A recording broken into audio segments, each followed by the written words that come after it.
What if I told you that in one of the driest places on Earth, ancient people built a water system so advanced, it still works today? Welcome to the Nazca Desert in southern Peru, a place so dry, some areas haven't seen rain in decades. At first glance, it looks completely inhospitable, endless dust, rock, and silence. So how did an ancient civilization not only survive here but thrive? The answer lies hidden in plain sight. These are the Puquios, ancient spiral wells built by the Nazca people over 1,500 years ago. And they might be one of the most ingenious water systems ever created. At first, they look almost artistic, like giant spirals carved into the desert. But these shapes serve a critical purpose.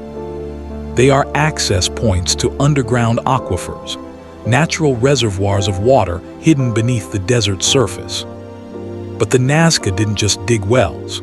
They engineered an entire underground network of channels, known as aqueducts, designed to transport water across long distances.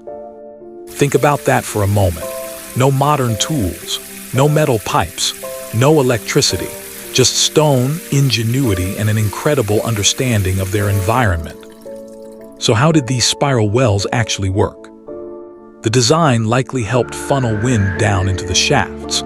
That airflow may have pushed water through the underground channels more efficiently, almost like a natural pump system. In other words, the Nazca may have been using wind power over 1,000 years before it became a global technology. The construction itself is just as impressive. The wells were lined with carefully placed stones to prevent collapse and reduce erosion. Many are still intact today, surviving centuries of earthquakes and environmental change. Even more remarkable, some of these Puquios are still in use today by local farmers. A water system built over a millennium ago is still supporting life in one of the harshest climates on Earth. Without these wells, agriculture here would be nearly impossible. The Puquios allowed the Nazca people to grow crops, sustain communities, and build a thriving culture in an environment that should have made that impossible. So who were the Nazca? The Nazca civilization existed between roughly 100 BCE and 800 CE. While they're often remembered for the Nazca lines, those massive geoglyphs are only part of their story.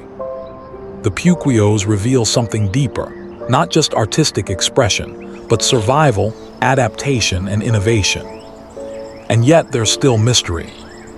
We don't fully understand how the Nazca located underground water sources with such precision. There were no satellites, no drilling equipment. So how did they do it?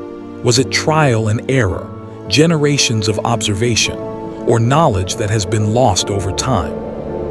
Not all Puquios are still functioning. Some have collapsed, others have dried up. This raises more questions. Was it climate change, shifting water tables, or changes in land use over centuries? We're still searching for answers. Today, efforts are underway to preserve and restore these ancient systems. Because they're not just historical artifacts, they're living technology.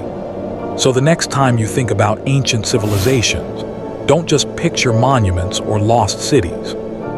Think about innovation, think about resilience, and think about a people who turned one of the driest places on Earth into a place where life could flourish. Because sometimes, the greatest mysteries aren't what we see on the surface, but what's hidden just beneath it. If you enjoyed this story, make sure to like, subscribe, and check out the next video.